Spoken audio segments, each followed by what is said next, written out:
Welcome back, one and all, to the Boston Celtics Newsfeed, powered by CLNS Media. I'm Mike Walsh, manager of the Celtics Newsfeed, and this is day 13 of our 2017-18 NBA preview. Releasing a new team preview each day leading up to opening night, October 17th in Cleveland. Before we get started today, I want to mention that the CLNS Media team has you covered throughout the preseason. They were at Media Day last Monday. Their coverage has continued on the YouTube page at youtube.com/CLNS Media throughout training camp and practice. And they will have complete coverage of the preseason home opener tonight. Again, go to youtube.com/CLNS Media so you won't miss a thing. Now, each of these preview podcasts are going to be accompanied by an outline blog post on our site, clnsradio.com. Today I'm going to be previewing the Miami Heat. The Heat stormed through the NBA during the second half of last season and threw a lot of money around this summer, including some in the direction of some familiar faces. So without further ado, let's get into day 13 of the Boston Celtics Newsfeed's 2017-18 NBA season preview with the Miami Heat.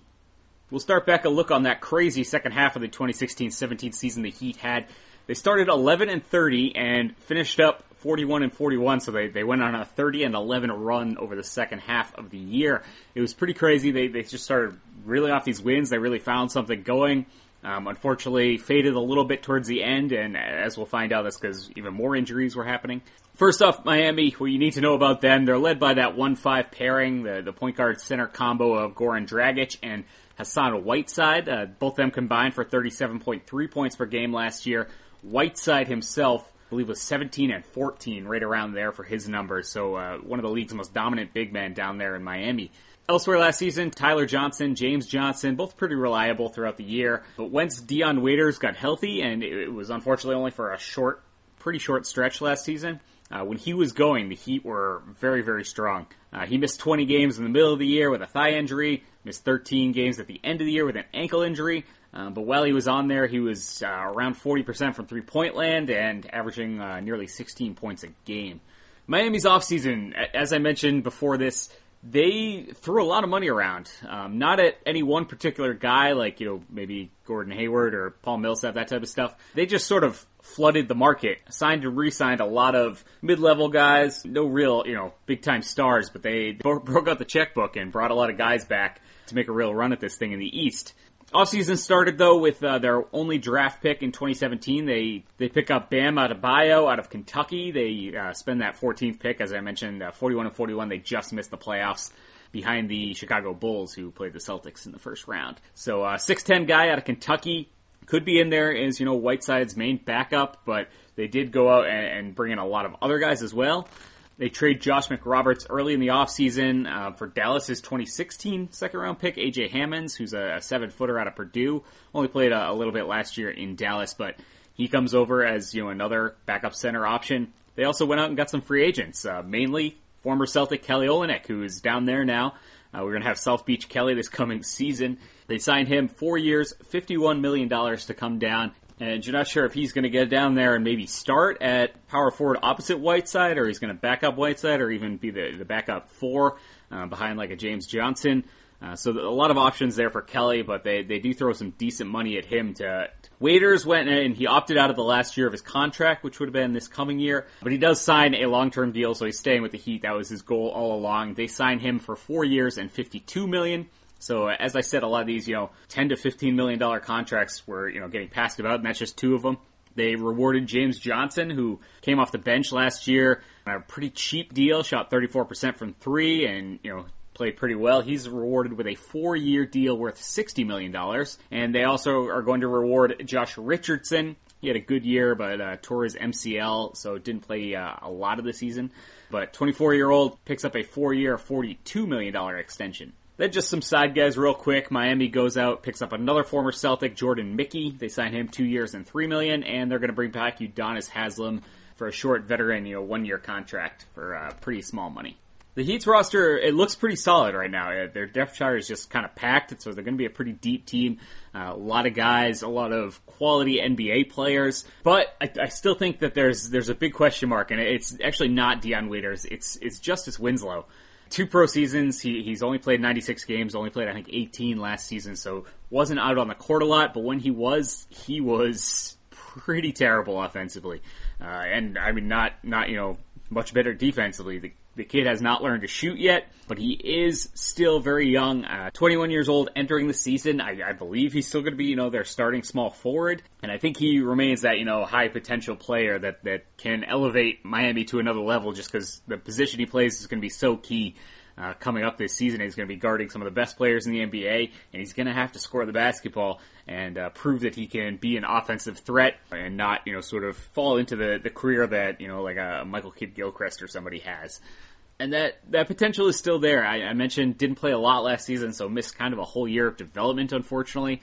He had a wrist injury, and then he tore his labrum, so did not play a lot of time. But obviously Danny Ainge, the Celtics GM, saw a lot in him and wanted to bring him in, so if he can get back to showing that potential, then Miami is going to elevate from, maybe fighting for that 7-8 seed again to a team that could really threaten to, land in the 3 seed. I don't know if they can get any higher than that, as we'll discuss in a minute. Today's episode of the Celtics Newsfeed is sponsored by Greats, makers of the all-time greats, classic, stylish, and comfortable sneakers sold at, you guessed it, a great price. Greats is Brooklyn's first sneaker company. They sell all the greats, classic styles, made the best for less. They have a wide selection of men's and women's shoes, versatile styles. They're suitable for any occasions. Best sellers include the all-leather Royale lace-ups and the Wooster slip-ons. I personally have an all-white pair of the Royales, and they are so sweet. They look great with either dress pants or jeans. I've worn them with both. You can wear them to work, wedding, just casual walk around town. They're great, super comfortable, totally fly. You can check those out with lots of other great styles at greats.com. And we've got a special deal for our audience. Save 15% on your first order with the offer code Celtics Roundtable. Go to greats.com, that's GREATS.com, and be sure to enter Celtics Roundtable to save 15% at checkout. Greats also believes so much in their shoes they offer a no-risk return and exchange policy to guarantee that you get the right fit in a style you love. That's Greats.com and use our code Celtics Roundtable and save 15%. We thank Greats for sponsoring the podcast. Next move they make, I don't know if there's going to be much room. They're kind of strapped for the next few years. They have 2 expiring contracts, but that's just Wayne Ellington's $6.2 million and Haslam, who was just signed for under $2 million. Not a lot of expiring deals to move on from, and they obviously went out and threw a bunch of money around. So they evaluated a lot of guys and wanted these guys, brought them in. They're locked up well over $100 million for next season, and then after that they're locked into $50 million. That's taking away Dragic, Whiteside, and Tyler Johnson. All 3 of those guys are slated with player options for that season well over $20 million each. So that could easily, inflate back up to $100 million pretty quickly. Miami and the Celtics actually swept a 4-game season series from Miami last season, and in the process, withstood some very impressive Hassan Whiteside games. Dragic broke out, I think, in one of the games, but largely held in check. Deion Waiters did not play in any of the 4 games, so something to take note of there. Whether or not he means something to this matchup in the coming season. Obviously, he and Kyrie Irving have a relationship, and maybe not a great relationship, but they did play together in Cleveland, so that'll be an interesting, back and forth. We'll see what happens there. Maybe they get locked into a little bit of scoring back and forth. Be very cool to see. But I go back to Justice Winslow. I think he really needs to step up for Miami to, have a shot in, say, a playoff series, say a conference semifinals against Boston. Gordon Hayward's going to be on the other end, and we trust Gordon to score the basketball at a solid rate, and I just don't think Winslow is up to snuff yet. Maybe he will prove us wrong, and they'll have Kelly Olynyk down there. That's an interesting wrinkle that I don't think the Celtics have fully replaced. We'll see what Marcus Morris is, maybe even tonight in the preseason game. We'll see what happens there. But before we get to the playoffs, they will meet 3 times during this regular season, 2017-18. And actually, all of them are coming before the new year, so they're all going to be this winter, or fall or winter. They start with 2 games down in Miami, first on Saturday, October 28th, and then Wednesday, November 22nd, right before Thanksgiving. And they will also return to Boston on Wednesday, December 20th. So those are the 3 regular season games, and like I said, definitely a potential playoff matchup, whether it's in the first round or the second round. I don't see Miami getting up to the 1-2 spot in the conference, but I mean, look, what they did in the second half of last season, that type of rate is the rate that you need to play a whole season to get up to that level. Obviously, even beyond that would be, a 60-win team if they did that all year long. And given sort of that meteoric rise late last season, you have to figure they are trending up right now. Eric Spoelstra obviously got a lot of play for Coach of the Year. Dion Waiters, hopefully fully healthy. Same with Justice Winslow. So there's a lot of things to like about the Heat, and I think this season coming up is really tell us which direction they're trending in. Obviously, they have, financially strapped themselves to Whiteside, Dragic, Waiter, Olenek, both of the Johnsons. So they really are locked into this team, and if this team doesn't click, then that trending arrow going to point down real quick. But if what we saw last season was not a fluke, then Miami is on the way up, and they're a team that, Boston, Cleveland, Toronto, Washington should definitely be concerned about, and those matchups should definitely be kept an eye on for fans for this upcoming season. Final record and standings prediction for me, I have them 48-34, fifth place in the Eastern Conference. Again, that's just a middle ground. This team could easily be, number 3 in the conference, in my opinion. They could also easily drop down to fighting for that 8th seed as they were last year.